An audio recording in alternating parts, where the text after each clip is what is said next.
Hello, what's up? What's good? How's everybody doing? This is Perfectly Imperfect Color, and we are going to do an oil pastel painting today. You're going to need the tape, paper, oil pastels, and yourself. So tape your paper towels. That's what it was. I knew I was missing something.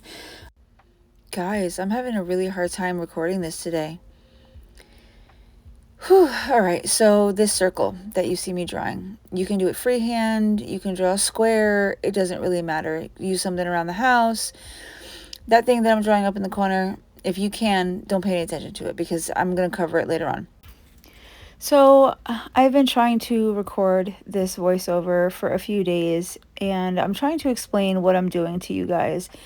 And then it dawns on me, I have no idea what the hell I'm doing. So I'm not going to pretend like I do and teach you guys, some profound knowledge that I don't have. I will kind of guide you on to what I have done and what I've learned in messing with the few brands of oil pastels that I have played with and enjoyed playing with. But I was fighting myself about trying to do this voiceover and teaching you guys how to do something that I don't even know how to do. So it kind of just was silly. But that little blob that I'm trying to blend out here, I was trying to figure out a way to cut this out of the video. And I chose to keep it in because it's a part of their learning process. This whole video is, I think, the third or fourth time that I have attempted oil pastels.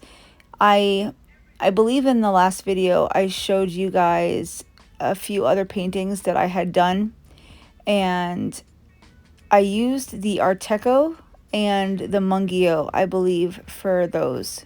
No, maybe just the Artecos. And I enjoyed the Artecos. I was looking up reference photos and videos, and every artist that I came across was using these Dom's oil pastels. So I went ahead and I purchased them thinking that they were going to be, this like godsend oil pastel. And they're good, don't get me wrong, they're good, but they're not anything special. So I really, whether it's budget or Sennelier or whatever, it doesn't really matter in my opinion. I really think that you just have to get your hands dirty and play with this medium. Just like anything else, it's going to take time. This medium is really forgiving though. So even though it's opaque, you can layer light over dark and you could probably fix just about any mistake that you make. It can be frustrating at times. There are points throughout this painting where I got really frustrated because my fingers were dirty and I forgot that I had a little bit of black on one finger, or I didn't realize, and I would smudge it into a lighter color. But it's all fixable, which is one of the amazing things about this medium. Don't get me wrong, I was getting pretty frustrated right about here. Right there. I throw my hands up and I'm like, I've had it. I was so tunnel visioned on this one particular outcome, and it just wasn't working. Luckily, oil pastels are incredibly forgiving, and I just started to layer a bunch of black on top of that already layered upon layered white that I had up in that corner. I soon realized that it's not really going to work because I already have so much pigment down on the paper already that when I tried to blend it out, I realized it's just muddying and there's just too much on there. So the Dom's oil pastels come with this scraping tool right there. And I scrape off that corner. And look how much more black that is. It's so much more pigmented.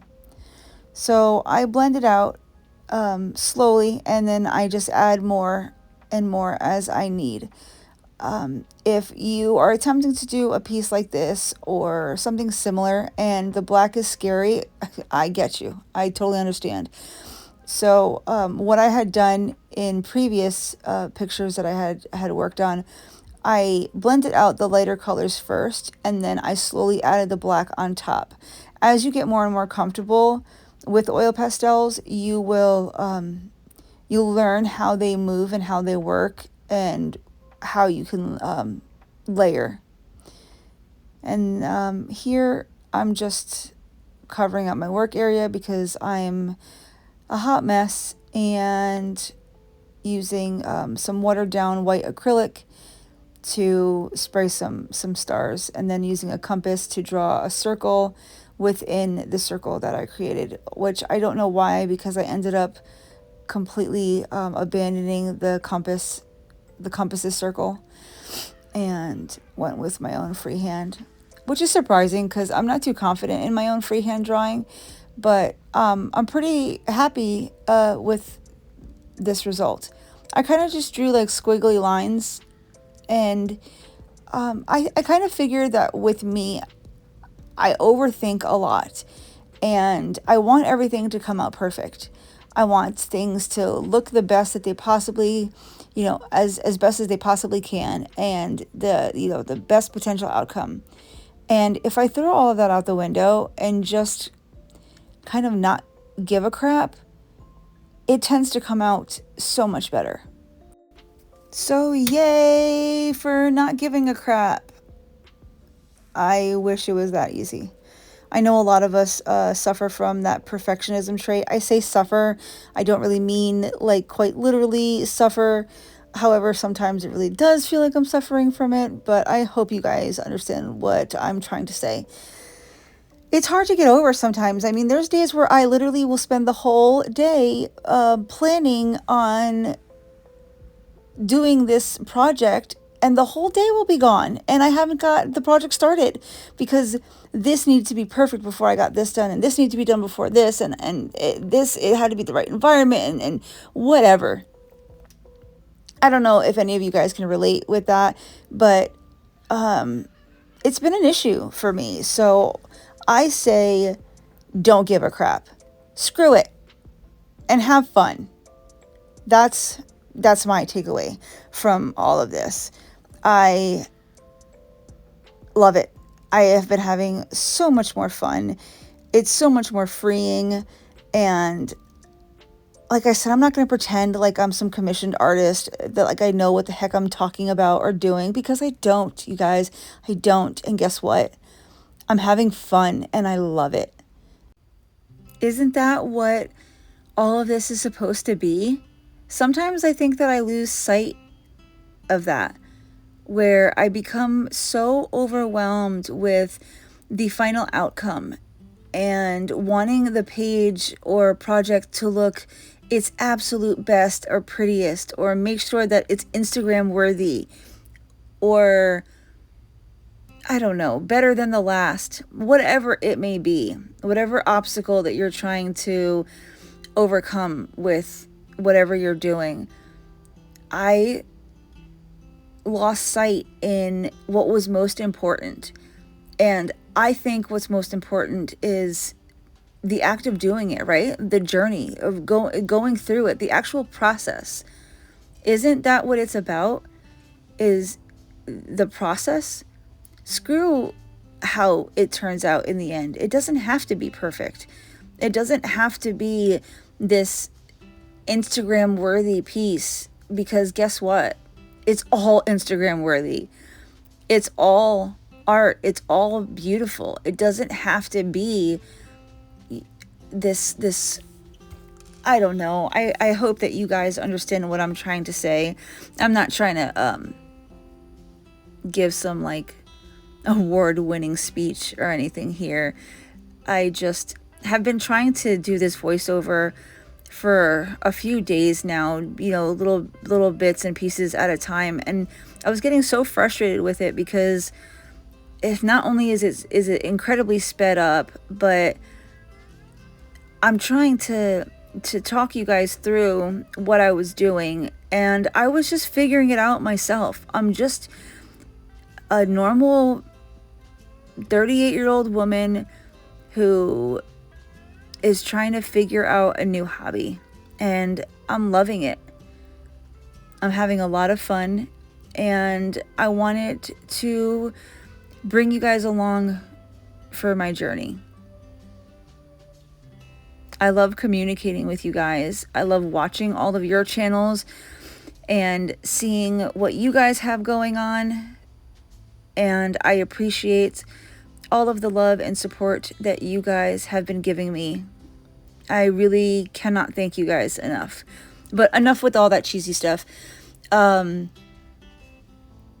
As for what I'm doing, I just took some colored pencils that I've had on the desk for some other projects, and excuse me, I'm trying to just blend and merge all of the colors together that, you know, the oil pastel couldn't get into because they're just a bigger medium, or they just have more circumference to the actual stick itself.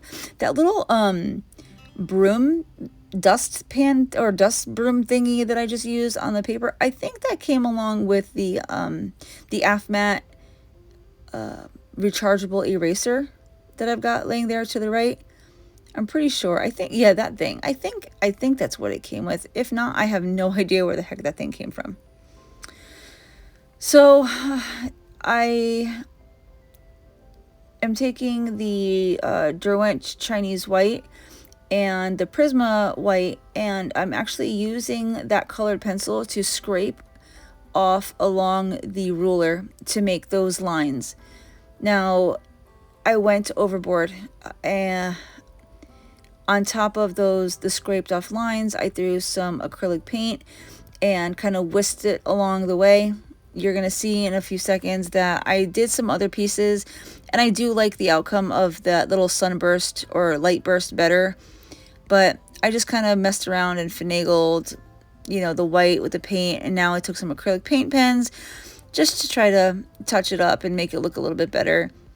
But if anybody wants to see these pieces in like real time, or me explain it any better, just leave me a comment down below and I'll do that. I'll be happy to oblige. This was more just kind of a show you what I did kind of thing. I don't know. But if you guys have made it all the way through, I appreciate you. Sorry for not having a more informative video. I'm just not going to fool you guys. I'm not going to pretend like I'm something that I'm not. It's just not me. So this frog tape, I'm still going to rant and rave about it, you guys. It's freaking awesome. It really is. You can see right there, I'm not even like trying to be careful, and it just does not rip that paper at all. Yep, so it's still wet. Yeah, flip it over. I think it looks a little bit better that way, but that's the picture I was talking about right there. See, less lines, less is more. Those are some other things I was working on. But yeah, if you guys made it all the way through, leave a hand emoji. Love you guys. Bye.